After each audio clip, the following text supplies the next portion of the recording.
ಭಟ್ಕಳ ತಾಲೂಕಿನ ನಾಮಧಾರಿ ಸಮಾಜದ ಶ್ರೀ ನಿಚ್ಚಲಮಕ್ಕಿ ವೆಂಕಟರಮಣ ದೇವಸ್ಥಾನದಿಂದ ಶ್ರೀದೇವರ ಪಾಲಕಿ ಉತ್ಸವ ನಗರದಾದ್ಯಂತ ಸಂಚರಿಸಿ ಸಾವಿರಾರು ಭಕ್ತ ಸಮೂಹ ಭಕ್ತಿ ಪರವಶತೆಯಲ್ಲಿ ತೇಲುವಂತೆ ಮಾಡಿತು. ಈ ಪಾಲಕಿ ಮಹೋತ್ಸವಕ್ಕೆ ಮಾಜಿ ಶಾಸಕ ಸುನಿಲ್ ನಾಯ್ಕ್ ಸೇರಿದಂತೆ ನಾಮಧಾರಿ ಸಮಾಜದ ಅಧಿಕ ಬಂಧುಗಳು ಪಾಲಕಿ ಮಹೋತ್ಸವದಲ್ಲಿ ಪಾಲ್ಗೊಂಡಿದ್ದರು. ಇದಕ್ಕೂ ಪೂರ್ವದಲ್ಲಿ ಬೆಳಿಗ್ಗೆಯಿಂದ ವಿವಿಧ ಧಾರ್ಮಿಕ ಕಾರ್ಯಕ್ರಮಗಳು ಆರಂಭವಾಗಿದ್ದು ಶ್ರೀದೇವರಿಗೆ ತುಲಾಭಾರ ಸಮರ್ಪಣೆ ಮಾಡಲಾಯಿತು.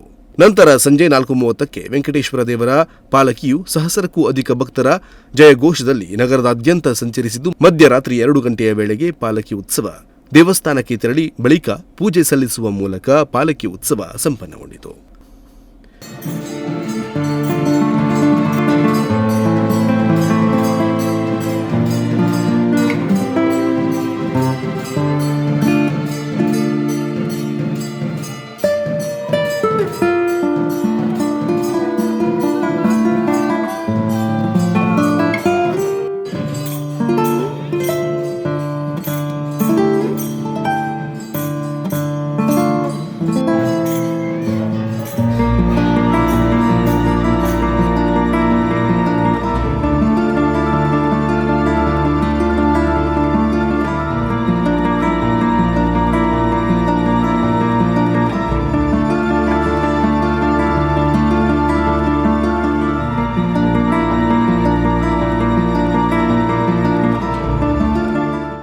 ದೇವಸ್ಥಾನದಿಂದ ಆರಂಭಗೊಳ್ಳುವ ಪಾಲಕಿ ಉತ್ಸವವು ಸೋನಾರಕೇರಿ ನಗರ ಪೊಲೀಸ್ ಠಾಣಾ ಮಾರ್ಗವಾಗಿ ಹಳೆ ಬಸ್ ನಿಲ್ದಾಣದಿಂದ ತೆರಳಿ ಮಾರಿಗುಡಿ ದೇವಸ್ಥಾನದಿಂದ ಕಾಸ್ಮುಡಿ ದೇವಸ್ಥಾನ ಸಮೀಪದ ಕಟ್ಟೆಯ ತನಕ ತೆರಳಿ ಅಲ್ಲಿ ಭಕ್ತರಿಂದ ವಿಶೇಷ ಪೂಜೆಯನ್ನ ಸ್ವೀಕರಿಸಿ ಅದೇ ಮಾರ್ಗವಾಗಿ ಚೌತಿನಿ ಕುದುರೆ ಬೀರಪ್ಪ ದೇವಸ್ಥಾನದಲ್ಲಿಯೂ ಪೂಜೆಯನ್ನು ಸಲ್ಲಿಸಿರುವ ಭಕ್ತರು ಪಾಲಕಿಯನ್ನು ರಘುನಾಥ ರಸ್ತೆಯ ಮೂಲಕ ಮಣ್ಕುಳಿಗೆ ಆಗಮಿಸಲಿದೆ.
ಮಣ್ಣುಕುಳಿಯಲ್ಲಿನ ಭಕ್ತರು ಪೂಜೆಯ ಬಳಿಕ ಪಾಲಕಿಯು ಅಲ್ಲಿಂದ ವಾಪಸ್ಸು ಬಂದು ಪದ್ಮಾವತಿ ದೇವಸ್ಥಾನಕ್ಕೆ ಬರಲಿದೆ. ಇಲ್ಲಿಯೂ ಪೂಜೆ ಪುನಸ್ಕಾರಗಳನ್ನು ಸಲ್ಲಿಸಿ ಕಳಿ ಹನುಮಂತ ದೇವಸ್ಥಾನ ಮಾರ್ಗವಾಗಿ ರಾತ್ರಿ 2 ಗಂಟೆ ಸುಮಾರಿಗೆ ನಿಚ್ಚಲಮಕ್ಕಿ ಶ್ರೀ ತಿರುಮಲ ವೆಂಕಟರಮಣ ದೇವಸ್ಥಾನಕ್ಕೆ ತೆರಳಿತು.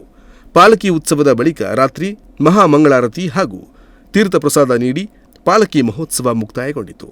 ಪಾಲಕಿ ಉದ್ದಕ್ಕೂ ಮಹಿಳೆಯರ ಭಜನಾ ಕುಣಿತ, ಚಂಡೆ ಹಾಗೂ ಗೊಂಬೆ ಕುಣಿತ ಎಲ್ಲರ ಆಕರ್ಷಣೆ ಕೇಂದ್ರ ಬಿಂದುವಾಗಿತ್ತು.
ಈ ವೇಳೆ ದೇವಸ್ಥಾನದ ಆಡಳಿತ ಮಂಡಳಿಯವರು ಹಾಗೂ ಮಾಜಿ ಶಾಸಕ ಸುನಿಲ್ ನಾಯ್ಕ್ ಸೇರಿದಂತೆ ಮಹಿಳೆ ಹಾಗೂ ಪುರುಷರು ಸೇರಿದಂತೆ ಸಹಸ್ರಾರು ಭಕ್ತರು ಶ್ರೀದೇವರ ಪಾಲಕಿ ಮೆರವಣಿಗೆಯಲ್ಲಿ ಪಾಲ್ಗೊಂಡಿದ್ದರು. ಉದಯ ನಾಯ್ಕ್, ನುಡಿಸಿರಿ ನ್ಯೂಸ್, ಭಟ್ಕಳ.